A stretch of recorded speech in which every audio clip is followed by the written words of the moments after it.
대법원 2021년 2월 4일 선고 2017-2007-9332 판결 사건명 부당이득금 1.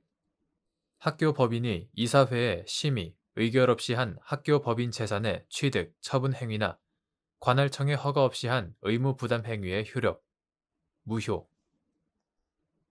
학교 법인의 재산의 취득, 처분과 관리에 관한 사항은 이사회의 심의, 의결 사항이고 사립학교법 제16조 제1항 학교 법인이 의무의 부담을 하고자 할 때에는 관할청의 허가를 받아야 한다.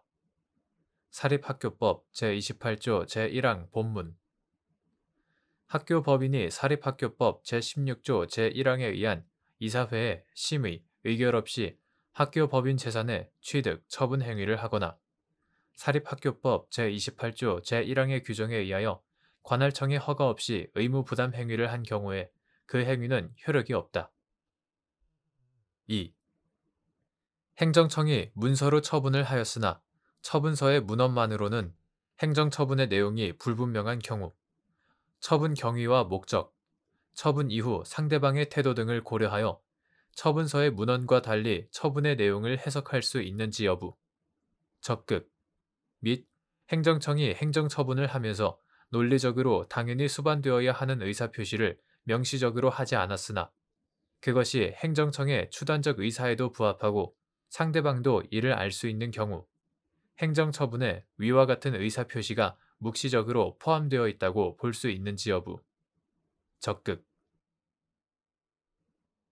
행정절차법 제24조 제1항은 행정청이 처분을 할 때에는 다른 법령 등의 특별한 규정이 있는 경우 신속히 처리할 필요가 있거나 사안이 경미한 경우를 제외하고는 원칙적으로 문서로 하여야 한다고 정하고 있다.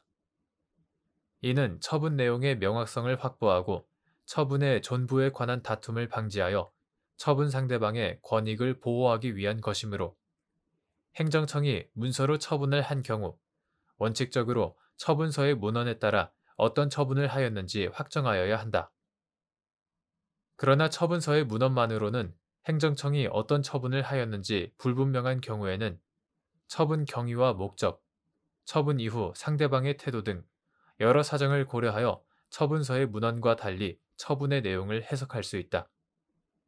특히 행정청이 행정처분을 하면서 논리적으로 당연히 수반되어야 하는 의사표시를 명시적으로 하지 않았다고 하더라도 그것이 행정청의 추단적 의사에도 부합하고 상대방도 이를 알 수 있는 경우에는 행정처분에 위와 같은 의사표시가 묵시적으로 포함되어 있다고 볼 수 있다. 3. 사립학교법 제16조 제2항에서 정한 이사장 또는 이사가 학교 법인과 이해관계가 상반하는 때의 의미 및 학교 법인의 이사장 또는 이사가 학교 법인의 거래 상대방 회사의 경영자 또는 대표이사인 경우도 이에 해당하는지 여부, 원칙적 적극 9. 사립학교법 2012년 1월 26일 법률 제11216호로 개정되기 전의 것 제18조 현행 사립학교법 제18조 제1항과 동일한 내용이다.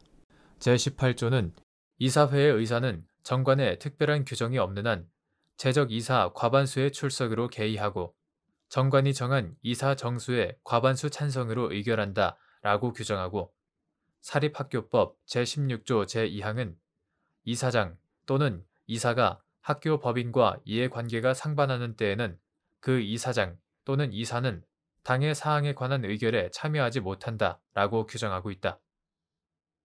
여기서 이사장 또는 이사가 학교 법인과 이해관계가 상반하는 경우에는 이사장 또는 이사가 직접 학교 법인의 거래 상대방이 되는 경우뿐 아니라 이사장 또는 이사의 개인적 이익과 학교 법인의 이익이 충돌하고 이사장 또는 이사에게 선량한 관리자로서의 의무 이행을 기대할 수 없는 사항은 모두 포함된다.